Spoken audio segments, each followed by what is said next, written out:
하나님께서 오늘 우리에게 주시는 말씀은 사무엘상 3장 1절로부터 9절까지의 말씀입니다. 사무엘상 3장 1절로부터 9절까지의 말씀을 제가 받들어 읽겠습니다. 아이 사무엘이 엘리 앞에서 여호와를 섬길 때에는 여호와의 말씀이 희귀하여 이상이 흔히 보이지 않았더라. 엘리의 눈이 점점 어두워가서 잘 보지 못하는 그때에 그가 자기 처소에 누웠고 하나님의 등불은 아직 꺼지지 아니하였으며 사무엘은 하나님의 궤에 있는 여호와의 전 안에 누웠더니 여호와께서 사무엘을 부르시는지라.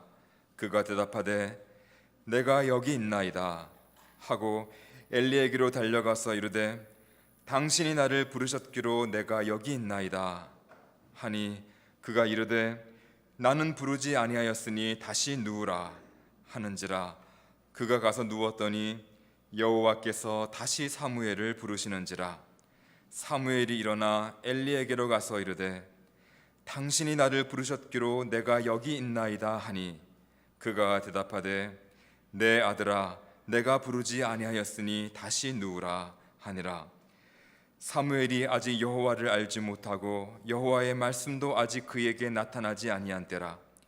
여호와께서 세 번째 사무엘을 부르시는지라. 그가 일어나 엘리에게로 가서 이르되 당신이 나를 부르셨기로 내가 여기 있나이다 하니 엘리가 여호와께서 이 아이를 부르신 줄을 깨닫고 엘리가 사무엘에게 이르되 가서 누웠다가 그가 너를 부르시거든 내가 말하기를 여호와여 말씀하옵소서 주의 종이 듣겠나이다 하라 하니 이에 사무엘이 가서 자기 처소에 누우니라.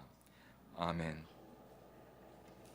늘 느끼는 거지만은 우리 대학교의 성가대가 참 힘이 있고 굉장히 은혜롭습니다. 1부에서도 느꼈지만은 2부에서 우리 성가대 찬양 또 여러분들이 부르는 찬양 소리에 사단이 한 길로 왔다가 혼비백산에서 다 도망갈 것 같은 그런 힘 있는 찬양을 여러분들이 부르셨습니다. 참 감사합니다. 오늘은 새 시대를 여는 사람들이라고 하는 제목으로 하나님의 말씀을 전하려고 합니다. 요즘 대한민국이 대내외적인 그 환경의 변화로 현기증 나게 흔들리고 있다고 하는 것을 우리 모두가 실감하고 있습니다. 어떤 사람들은 기대 속에 또 어떤 사람들은 깊은 우려 속에 앞으로 되어질 일들을 바라보고 있습니다. 어떤 사람들은 몇몇 정상 간의 회담이 그간 우리가 살던 세상을 바꾸어 놓을 수 있고 또 평화를 가져다 줄 수도 있다라고 그렇게 생각을 하기도 하는 것 같습니다. 그러나 여러분 결코 그렇지를 않습니다. 앞으로 우리가 가야 할 길 그리고 우리 앞에 놓인 길이 어떤 길이 될지 우리는 지금 알 수 없습니다마는 그러나 분명한 것은 그 길은 이미 하나님께서 정하시고 계획하신 길이라고 하는 것입니다. 물이 고를 따라서 이렇게 흐르는 것처럼 우리는 그 길을 따라가게 될 것입니다. 이 시점에서 여러분들에게 분명하게 말씀드릴 수 있고 또 여러분들이 분명하게 알아야 할 것은 우리가 이제까지 하나님 보시기에 잘 살았다고 한다면은 하나님께서는 우리를 선한 길로 인도할 것이고 그렇지 않았다면은 그에 상응하는 연단의 시간을 보내야 할 것이라고 하는 겁니다. 진동하는 세상, 한 치 앞도 내다볼 수 없는 세상을 살면서 저는 오늘 본문 말씀을 통해서 새로운 시대를 여는 사람들 또 하나님께서 이 새로운 시대를 어떤 방법으로 열어가시는가 하는 것을 살펴보려고 합니다. 오늘 본문은 이스라엘에서 사사시대의 마지막이 어떠했는가라고 하는 말씀으로 시작을 합니다. 여러분들이 잘 아신다고 생각을 하고 두 구절로 요약을 해서 말씀드려 봅니다. 사사기 마지막 장인 21장 25절에는 사사시대를 이렇게 결론을 짓고 있습니다. 그때 이스라엘에 왕이 없으므로 사람이 각기 그 소견에 옳은 대로 행하였더라. 그리고 오늘 본문인 사무엘상 3장 1절을 보면은 아이 사무엘이 엘리 앞에서 여호와를 섬길 때에는 여호와의 말씀이 희귀하여 이상이 흔히 보이지 않았더라. 좋은 얘기 같지는 않지요, 그죠? 하나님은 그러한 시대를 끝장을 내고 새로운 시대를 열고 싶어 하셨습니다.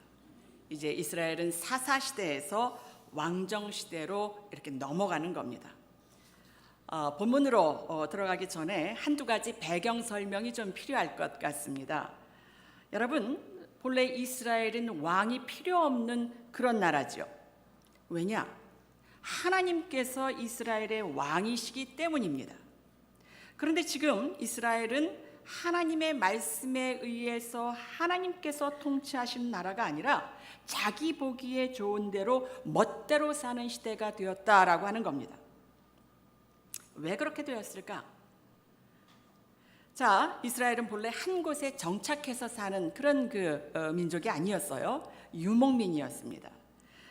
그러니까 짐승을 먹이면서 여기서 풀을 뜯어 짐승들이 풀을 뜯다가 그 풀이 다 없어지면은 또 다른 곳으로 이동해서 사는 그런 유목민이었다라고 하는 거죠. 자, 광야 40년을 마쳤습니다. 짐승을 먹이면서 여기저기 떠돌아다니고 살았는데 이제 광야 40년을 마치고 하나님께서 약속하신 땅 가나안에 들어가면서 그만 이 가나안 원주민을 보면서 이 백성들이 깜짝 놀란 거예요. 왜냐하면은 이제까지 불안하게 여기저기 떠돌아다녔던 자신들의 삶과 비교를 해볼 때 그 가나안 원주민들은 훨씬 더 안정적이고 풍요롭고 편안하게 사는 겁니다. 그들이 생각할 때 이 모든 것들이 다 가나안을 보니까 다 왕들이 있거든요. 우리는 왕이 없었고 여기는 왕이 있었기 때문에 그렇다. 이렇게 생각을 한 겁니다. 여러분, 사실 그건 아니었죠. 여러분, 유목민이라고 하는 건 어떤 거예요? 늘 이렇게 돌아다닐 수밖에 없는 그런 직업을 가지고 있는 사람들입니다. 근데 농경사회죠. 가나안은 농경사회였어요. 봄에 씨를 뿌리면은 가을에 소출을 얻기 위해서 그냥 머물러서 살아야지 됐다라고 하는 겁니다. 그러니까 훨씬 더 유목민들에 비해서 좀 안정적인 삶이었는데 그것이 이스라엘 사람들 눈에는 그렇게 보이지를 않고 여기는 왕이 있어서 왕이 통치하는 그런 나라라서 이렇게 편안하게 살았구나. 이렇게 생각을 했다라고 하는 겁니다. 잘 사는 것을 본 이스라엘 백성들은 마음이 흔들렸습니다. 마음이 흔들렸다고 하는 것은 광야 40년 동안 그들을 불기둥과 구름기둥으로 인도해 내신 하나님 대신에 풍요와 다산을 약속한 가나안 신들에게로 이렇게 돌아섰다라고 하는 거죠. 하나님으로부터 사람으로 초점이 이렇게 바뀌었다라고 하는 겁니다. 현대식으로 한번 표현을 해볼까요? 이 사람들은 인간의 삶에서 중요한 것은 하나님의 말씀이 아니라 잘 먹고 잘 사는 것, 그러니까 경제가 인간의 삶을 규정한다라고 생각하게 되었다라고 하는 겁니다. 자, 이런 것들을 염두에 두면서 이제 본문을 보셔야지 됩니다. 당시에 이스라엘 백성들의 삶이 하나님의 백성으로서의 삶, 그러니까 선민 이스라엘의 삶에서 멀어진 원인에 대해서 사사기 기자는 이렇게 얘기를 해요. 지도자들의 타락, 특별히 영적 지도자들의 타락을 고발을 하고 있습니다. 여러분, 사사기를 쭉 보시다 보면은 사사들에 대해서 짧게 이야기를 하는데 그 중에 굉장히 긴 분량을 차지하고 있는 몇 개의 에피소드가 있는데 그 중에 하나가 미가의 신상 사건이나 레위인의 첩에 관한 이런 에피소드입니다. 이 다 이제 영적 지도자들의 이야기들이죠. 길게 다루고 있습니다. 한마디로 얘기하면은 영적 지도자들의 타락과 시대의 악한 상황은 결코 무관하지 않다라고 하는 겁니다. 하나님은 이런 시대를 끝내기를 원하셨습니다. 그 과정에서 한 사람을 부르시는데 바로 사무엘이었습니다. 이스라엘의 역사에서 사무엘은 구시대와 새로운 시대, 사사시대와 왕정시대를 연결하는 고리 역할을 하게 됩니다. 이제 사무엘이 이스라엘의 지도자가 되어서 새로운 시대로 들어가기에 앞서서 사사 시대의 마지막 지도자였던 엘리라고 하는 사람이 도대체 어떤 사람이고 왜 그가 하나님께로부터 버림을 받았는가 하는 것을 살펴보도록 하겠습니다.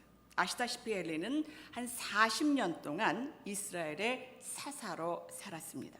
그런데 이 사람은 성실한 목회자가 아니었던 것 같습니다. 사무엘상 3장 2절을 보면 그는 처소에 누워 있었다라고 기록되어 있습니다. 그런데 제사장의 수종을 들던 사무엘은 늘 성전에 머물러 있었다라고 하는 겁니다.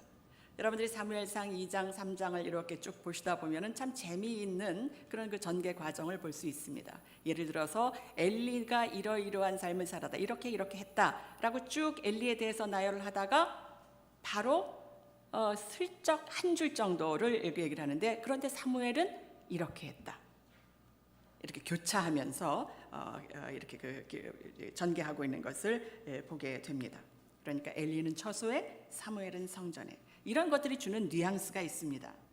자, 여러분들이 보시기에 성전에 늘 머무르면서 하나님의 말씀을 들으려고 하는 사무엘하고 그 다음에 처소에 누워서 편한 시간을 보내는 엘리하고 하나님이 누구에게 관심을 쏟으시겠습니까?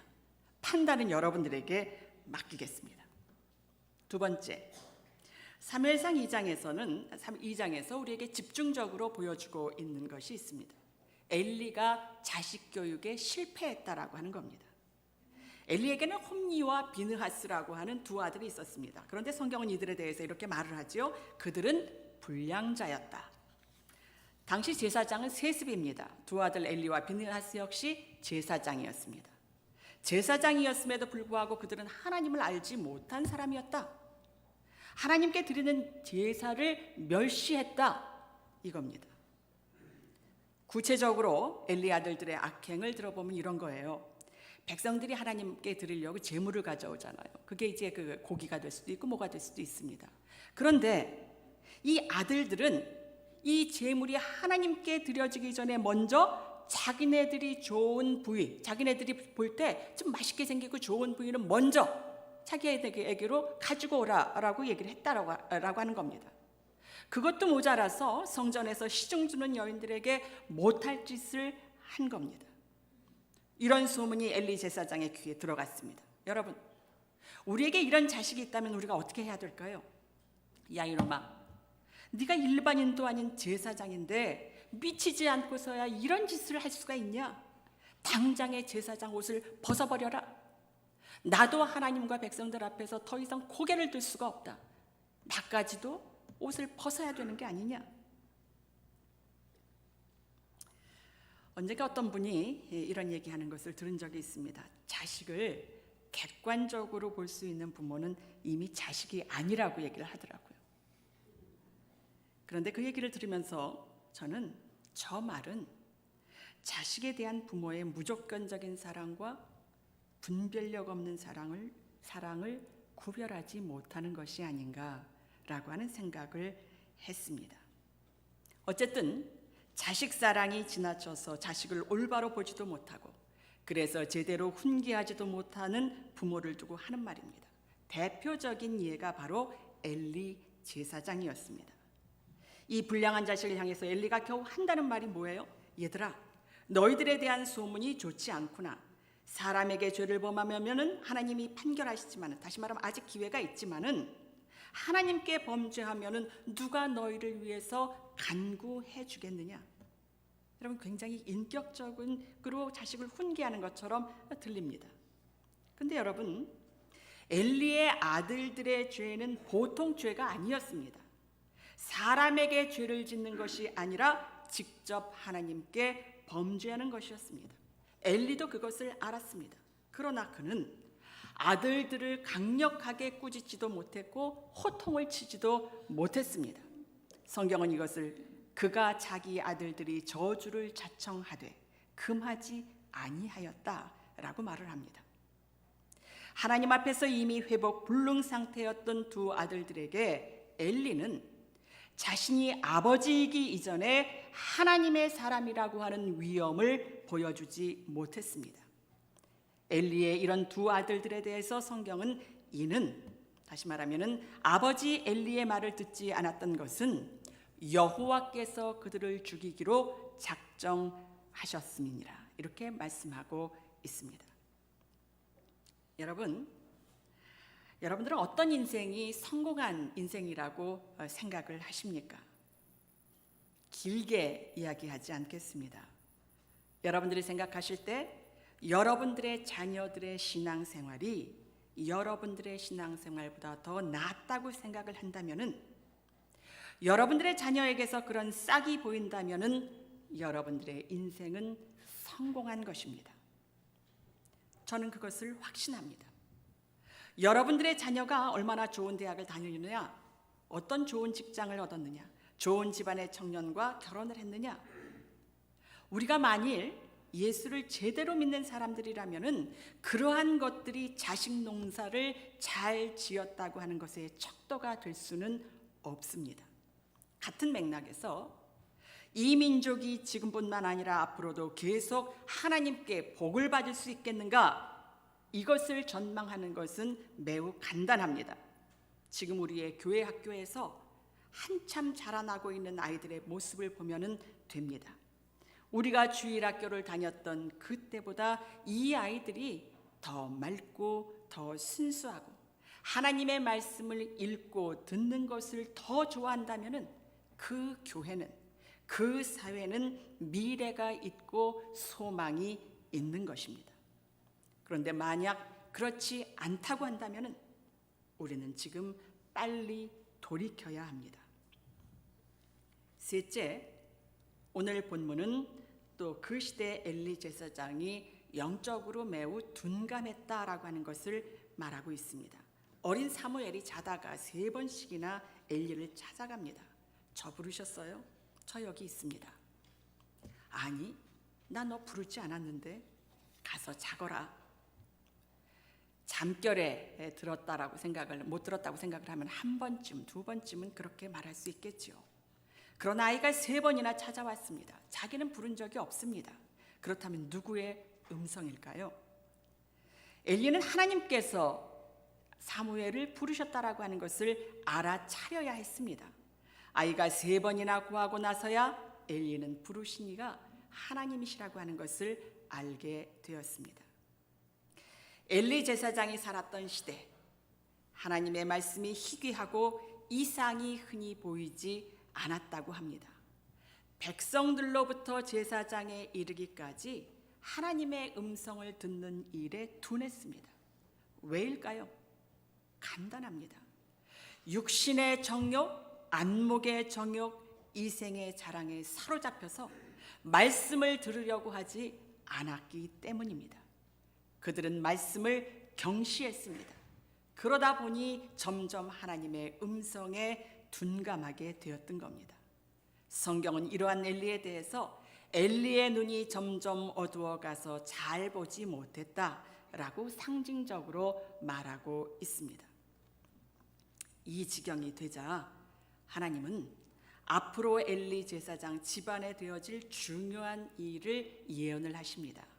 그런데 제사장한테 직접 말씀하시지를 않으시는 거예요. 한 번은 무명의 하나님의 사람에게, 또 한 번은 사무엘을 통해서 엘리 집안의 심판을 예언하십니다. 그리고 이 예언은 전쟁을 통해서 실현이 됩니다. 40년 동안 사사로 살던 엘리 말년에 블레셋하고 이스라엘하고 큰 전쟁이 벌어집니다. 관례대로 백성들은, 또 제사장들은 하나님의 법궤를 메고 전쟁에 나갔습니다. 그런데 그 전쟁에 지고 말았습니다. 왜요? 여러분, 오늘날도 마찬가지예요. 하나님께 대한 믿음 없이 성경책 들고 교회 나와서 예배 드린다고 하나님의 능력이 나타납니까? 믿음 없이 하나님 앞에 예배 드리는 그곳에 하나님의 영광이 나타납니까? 그럴 수 없습니다. 같은 이치였죠. 결국 두 아들은 전쟁에서 죽고 전쟁은 참패했습니다. 여호와의 법궤도 빼앗겼습니다. 전쟁에 지고 두 아들도 전쟁에서 죽었다고 하는 보고를 받고 엘리는 그만 그 충격에서 의자에서 떨어져서 죽고 말았습니다. 이제 막 해산하려는 엘리의 며느리 비느하스의 아내겠죠. 남편도 죽고 전쟁도 패했고 법궤는 빼앗겼고 시아버지마저도 돌아가셨다고 하는 소식을 듣고 이제 막 낳는 자기 아이의 이름을 이가봇이라고 이름을 짓습니다. 여러분 그 이름의 뜻을 아시지요? 이가봇, 가봇이라고 하는 건 영광이라는 뜻입니다. 이라고 하는 접두어는 부정적인 의미를 가지고 있는 그런 접두어예요. 하나님의 영광이 없어졌다. 하나님의 영광이 떠나버렸다라고 하는 뜻입니다. 엘리와 엘리의 두 아들 그리고 그의 집안에서 하나님의 영광이 떠났습니다. 그의 가문은 예언대로 하나님의 심판으로 종말을 맞이하게 되었습니다. 그런데 여러분 여기까지만 우리가 성경을 보면 얼마나 슬픈 그런 역사입니까? 그런데 하나님은 범죄한 이스라엘을 심판하셨지만은 다시 세우기로 작정을 하십니다. 그렇다면은 하나님께서는 이 큰 새 일을 행하시는데 누구를 통해서 일을 하셨는가 하는 겁니다. 중요한 것은 지식이 많고 가문이 좋고 경험이 많은 지도자 중에서 누구를 택하지 않으셨다라고 하는 겁니다. 하나님은 기도하는 시골의 한 여인을 택하셨습니다.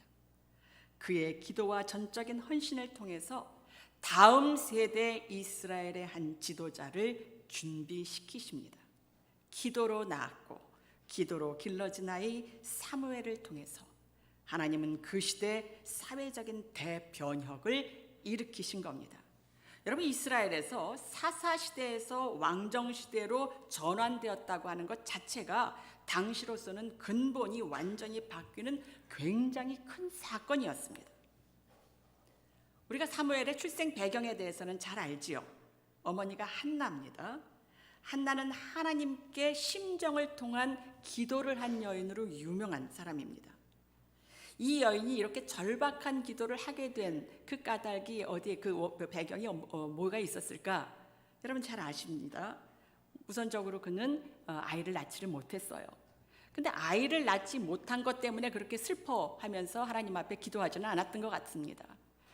엘가나라고 하는 사람이 이제 그 한나의 남편인데 본래 이스라엘은 일부 일체자예요. 그런데 이 엘가나라고 하는 분은 가문도 좋고 믿음도 좋고 다 좋은 것 같은데 부인이 둘인 겁니다. 한 사람은 분인나, 한 사람은 한나예요. 근데 분인나는 아이를 낳는 그런 그 여인이었어요.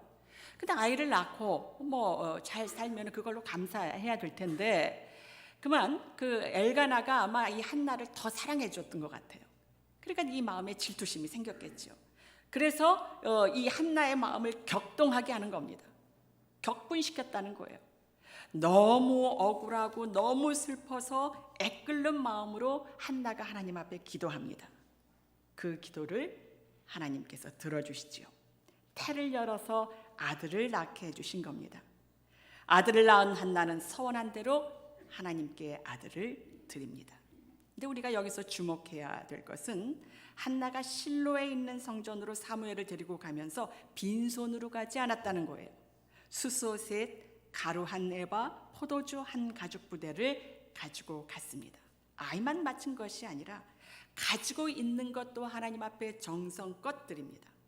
자기의 전부인 목숨과도 같은 아들을 하나님께 드리고 물질까지 하나님께 드립니다. 전적인 헌신입니다. 저는 오늘 이미 우리가 잘 아는 이 성경의 스토리를 통해서 두 가지만 함께 생각을 하려고 합니다. 첫째는 오늘 우리가 살고 있는 이 시대가 엘리 제사장 시대와 본질적으로 다르지 않다라고 하는 겁니다. 오늘날 기독교가 수모를 당하고 있습니다. 보시다시피 저는 설교를 하는 목사입니다. 또 학교에서는 기독교학을 가르치는 교수입니다. 학회에 나가면 제 호칭은 종종 누구누구 박사라고 그렇게 불리기도 합니다. 저는 제 이 타이틀이 굉장히 버겁습니다. 예수 이름을 핑계 삼아서 얻을 것은 다 챙길 것은 다 챙긴 저입니다. 그런 제가 과연 하나님 앞에서 바르게 살고 있는지 두려울 때가 한두 번이 아닙니다. 성경을 읽다 보면은 하나님이 이스라엘을 경고하실 때 백성들을 먼저 책망하시지를 않습니다. 지도자들입니다. 정치 지도자, 종교 지도자, 사회 지도자들입니다. 이들이 부패했을 때, 이들이 하나님을 두려워하지 않았을 때 하나님은 결코 좌시하지 않으셨습니다. 두렵고 떨리는 일입니다. 제 자신의 부족함과 불성실 때문에, 제가 속한 공동체의 불신앙 때문에, 이 나라와 민족의 죄악 때문에 슬플 때가 참 많이 있습니다. 내가 이러다가 망하는 것은 아닐까? 이러다가 내가 속한 공동체에서 하나님의 영광이 떠나는 것은 아닐까? 이러다가 한국교회에서, 이러다가 대한민국에서 사명의 줏대가 옮겨지는 것은 아닌가? 그래서 옷깃을 여미고 다시 하나님 앞에 바로 서려고 애를 써봅니다. 여러분, 지도자들이 하나님 앞에서 바로 서지 못하는데 그들을 믿고 따르는 일반 평신도들이 어떠하겠습니까? 오늘날 사람들은 점점 세상에 취해서 살아가고 있고, 기독교는 점점 힘을 잃어가고 있습니다. 더구나 종교 다원화 시대로 들어오면서 기독교는 설 자리를 찾지 못하고 있습니다. 오늘날 세상은 우리가 믿는 하나님, 성경의 하나님, 아브라함과 이삭과 야곱의 하나님은 예배당 안이나 우리 집 안방에서만 계시라고 그렇게 명령을 합니다. 그 중에 어떤 사람들은 하나님이 이제 우리 집 밖이나 예배당 밖으로 나오시는 것을 극도로 꺼려합니다. 심지어 어떤 사람들은 왜 그렇게 해야 되는지를 적극적으로 변론하는 것을 업으로 삼기도 합니다. 세상이 그렇게 돌아가다 보니까 믿는 사람들조차 분위기상 그것이 좋겠다고 동의를 해줍니다. 뿐만 아닙니다. 우리가 믿는 하나님이 만왕의 왕이시고 만주의 주가 되신다고 고백을 하면은 그것은 편협하고 폐쇄적이고 근본주의적인 신앙이라고 그렇게 폄하되기가 일쑤입니다. 대한민국이, 한국교회가 그렇게 산 세월은 오래됐습니다. 그렇게 점점 시간이 흐르다 보니까 이제는 믿는 사람들조차 하나님의 말씀을 있는 그대로 듣고 싶어 하지를 않습니다. 자기 소유의 옳은 대로 해석을 합니다. 살아계신 하나님의 말씀은 새털보다 더 가볍게 여기는 시대가 되었습니다. 여러분, 이 시대야말로 말씀이 희귀하고 이상이 보이지 않은 시대가 아니고 무엇입니까? 그런데 오늘 본문 말씀에 의하면은 말씀이 희귀하고 이상이 보이지 않는 것은 일종의 심판의 서막이었다라고 이야기를 하지만은 긴 안목에서 본다면은 하나님의 심판은 동시에 새로운 역사의 시작을 알리는 서곡이 될 수 있다라고 하는 겁니다. 마치 엘리 제사장의 끝에 아이 사무엘을 준비시켰던 것 같은 이치입니다. 문제는 누가 하나님께서 준비하신 새로운 시대의 주인공이 될 수 있는가? 하나님은 누구를 이 시대의 새로운 시대의 주역으로 쓰시겠는가 하는 겁니다. 이것이 제가 본문을 통해서 여러분들과 나누려고 하는 두 번째 이야기입니다. 21세기로 들어오면서 지난 20여 년 동안 우리는 유사일에 그 어느 때보다 잘 먹고 잘 살았습니다. 국민소득 3만 불에 도달하기까지 우리는 우리의 부모 시대가 누리지 못한 참 많은 것들을 누리고 살았습니다. 그런데 하나님을 향하는 우리의 신앙은 어떠했는가 하는 겁니다. 교육에 대해서 우리나라 부모들이 세계 1등이라고 얘기를 하죠. 그런데 과연 우리 아이들의 신앙 교육에도 우리는 세계 1등 부모였을까? 여러분 혹시 교육 때문에 강남이나 목동으로 이사 갔다라고 하는 얘기는 들으셨겠지만은 자녀들의 신앙생활 때문에 좀 이사했다라고 하는 얘기 들어보신 적 있으세요? 혹시 들어보신 적 있으시면은 한번 손 좀 번쩍 들어보실래요? 잘 가르쳐서 내 자식이 출세하면은 하나님이 그 자식을 통해서 크게 일하실 것이라고 하는 자기 기만 속에서 우리는 자식 교육의 모든 것을 걸었습니다. 그런데 오늘 본문을 보면은 그것이 아니라고 하는 것을 알게 됩니다. 하나님이 새로운 시대의 주역으로 준비시키시고 사용했던 사람은 소위 세상에서 출세한 사람이 아니었습니다. 기도하고 헌신했던 시골의 한 여인이었고 주의 전을 떠나지 않고 하나님의 음성에 귀를 기울이며 조용히 준비했던 아이 사무엘이었습니다. 두어 주 전이었던 것 같아요. 그날 제가 새벽 기도 시간을 놓쳤습니다. 그래서 아침에 학교에 좀 일찍 나오면서 이 예배당에 들렸습니다. 새벽 기도회가 끝난 지 한 1시간도 더 넘었을 것 같은 시간인데 한 분이 남아서 기도를 하고 계시더라고요. 근데 얼마나 간절하게 하나님께 기도를 하는지 저는 제 기도를 하기도 전에 그만 은혜를 많이 받았습니다. 그리고 하나님께 정말 감사했습니다. 요즘 같은 때 옳은 것이 이런 것이고 그른 것이 이런 것이라고 목소리를 높이는 사람은 너무나 많은데 엎드려 기도하는 사람이 있는 것을 보니 이 나라와 민족에 한국교회에 소망이 있구나. 저는 새 힘을 얻을 수 있었습니다. 여러분들 중에 우리가 사는 이 시대가 출가 없는 아포리아 시대라고 생각하시는 분 계십니까? 아니면은 우리 시대 지도자들의 리더십에 대해서 절망하는 분 계십니까? 아니면 이 시대야말로 말씀이 희귀하고 이상이 보이지 않는 시대라고 생각하는 분 계십니까? 오늘 성경 본문을 보면은 그렇다면은 오히려 이 시대야말로 하나님께서 계획하신 새로운 시대, 미래를 가진 하나님의 세계가 열리는 그런 때가 되었다는 신호라고 하는 것을 믿으시기를 바랍니다. 그런데 그 시대의 새로운 문은, 새 시대의 그 문은 결코 절로 열리지를 않는다라고 하는 겁니다. 그 문을 열기 위해서는 사무엘과 같이 성전에 머물러서 수종 들면서 하나님의 말씀을 듣는 사람이 필요합니다.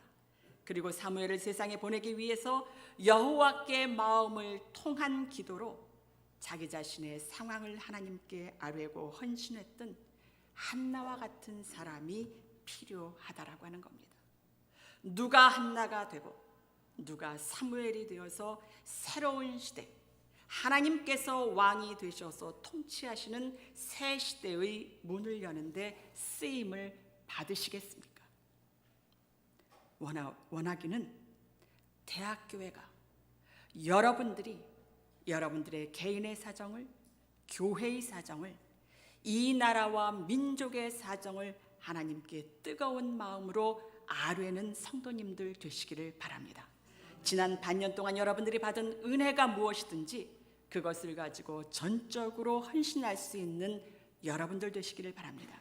하나님은 여러분들의 전적인 헌신으로 새 시대를 열어가시고 새로운 시대의 기초를 놓으실 것입니다. 그리고 우리의 자녀와 우리 교회와 이 나라와 이 민족을 이 시대의 사무엘로 쓰실 줄 믿습니다. 이것이 이 시대 하나님께 쓰임받고 하나님께 복을 받는 비결인 것을 명심할 수 있는 저와 여러분들 될 수 있기를 주의 이름으로 축원합니다. 기도하시겠습니다.